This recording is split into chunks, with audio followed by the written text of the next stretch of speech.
मगर नहीं, हमने क्या सिखाया मस्जिद में? हमने ये सिखाया कि इधर वाली बाउंड्री से उधर जाएगा, अगली मस्जिद में जाएगा तो तू काफिर हो जाएगा। मतलब खाली तुम तज़किया ही सिखा देते, तब भी चलो मैं समझता कि चलो हम सियासी स्कूल खोल लेंगे कहीं पे। आपने उस तज़किये के अंदर भी कुएं खोद दिए। अभी मेरा टीवी पे इंटरव्यू चल रहा था एक चैनल के ऊपर, इसी फ़लस्तीनी टॉपिक के ऊपर। सारे मकातिब फ़िक्र के उलमा इकराम बैठे हुए थे और मैंने उनसे कहा कि ऐसा करें, आप इस वक्त एक ही तलवार है जो इस वक्त यहूदियों पे चल रही है इसराइल के ख़िलाफ़, उसके लिए दुआ कर लेते हैं। आए हसन नसरुल्लाह के लिए हाथ उठाते हैं। मजाल है जो किसी एक मौलवी ने भी हाथ उठाए हों, चुप हो गए सारे। कहते हैं हम जी हमारी वजह से इस्लाम बचा हुआ है। ये इस्लाम बचाया आपने? एक ही तलवार है जो मुसलमान इसराइल के खिलाफ चला रहा है, उसके लिए दुआ के हाथ नहीं उठा सके लोग। ये बातें करेंगे फ़लस्तीन बचाने की। मतलब एक बीमारी के अंदर और भी बड़ी बीमारी डाल दी गई। खाली तज़किया ही पूरा कराया था, ये तज़किया कराया आपने। हसन नसरुल्लाह के लिए दुआ नहीं की जा रही, सोचें। और मैंने जब कहा कि चले सिस्टम एस्टैब्लिश कर लें, तो उलमा कराम ने कहा नहीं है, सिस्टम जिन लोगों के पास वो मुसलमान है, हमें अल्लाह ने हुक्म दिया हुआ है। सोचें जरा ये फ़लसफ़ा कहाँ से आया है? हमें अल्लाह ने हुक्म दिया हुआ है कि चाहे जालिम हो, चाहे फासिक हो, चाहे फाजिर हो, अगर वो मुसलमान है और आपका हुक्मरान बन गए तो इत्तबा करना आप पे इस्लामी फरीज़ा है। तो हसन नसरुल्लाह मुसलमान नहीं, उसके लिए क्यों नहीं दुआ की आपने?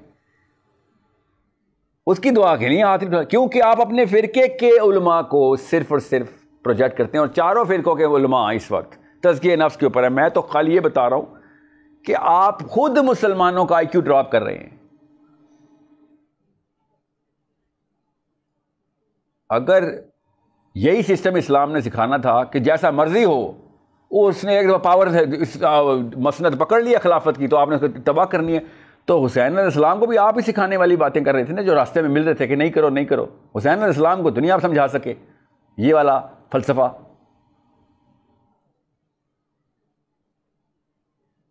We need the system, we need a very crisp, rational, intellectually secure system. और तब होगा जब यूथ इंटेलेक्चुअली सिक्योर होगा, यूथ साइंटिफिकली अवेयर होगा। लेवल 1 पे साइंस आती होगी, बेशक लेवल 2 पे ना आती हो। लेवल 2 पे कुरान आता होगा, बेशक लेवल 3 पे ना आता हो। लेवल 3 पे पॉलिटिक्स आती होगी, इससे कम कॉम्प्रोमाइज नहीं है, याद रखिएगा सियासत पे। साइंस लेवल 1 पे भी सीख लें, कुरान लेवल 2 पे भी सीख लें। पिछली किस्तों में रेफर करें, मैंने लेवल 1 लेवल 2 कैसे डिफाइन किया। सियासत लेकिन लेवल 3 पे सीखनी जरूरी है मुसलमान यूथ को, वरना इसराइल में छोड़ें, इस्लामाबाद में भी बच्ची रेप, आप कुछ नहीं कर सकते। फिर वेट करें अगली ज़ैनब की कब खबर आनी है, बोल टीवी पे या जियो टीवी पे या जिस मर्जी टीवी पे, CNN पे आनी, वेट करें फिर। और वो बच्ची गैर नहीं होनी, आपकी अपनी सगी बहन होनी है। कहीं से तो अपने आप को झंझोड़ें। क्या करेंगे जब हमारे साथ ऐसे वाक़या होता है? तो हम किसको फरियाद करते? सिस्टम को फरियाद करते हैं ना। देख लें हमारा सिस्टम क्या किया हमने। क्यों?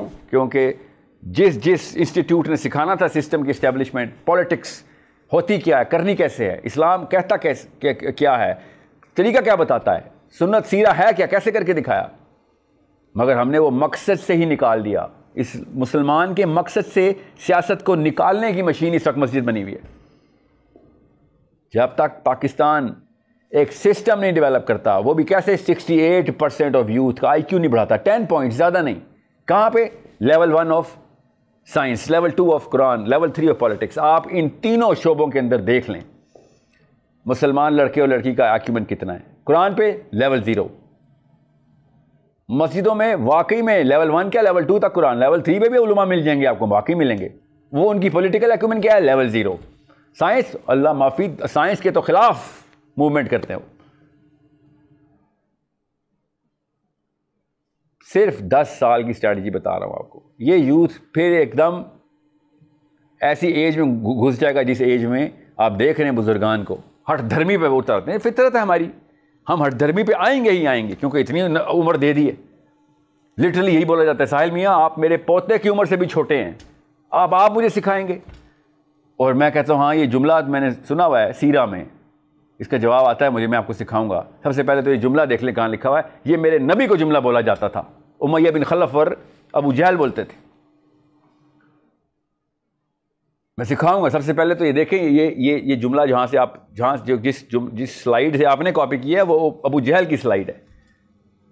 आपकी पोते से उम्र मेरी कम हो गई है तो इसका ये मतलब तो नहीं है कि जिस बंदे का पोता मेरे से बड़ा हो वो हक पे है। ये क्राइटेरिया आपका कि जिसका भी पोता मेरे से बड़ा है वो सच्चा आदमी है।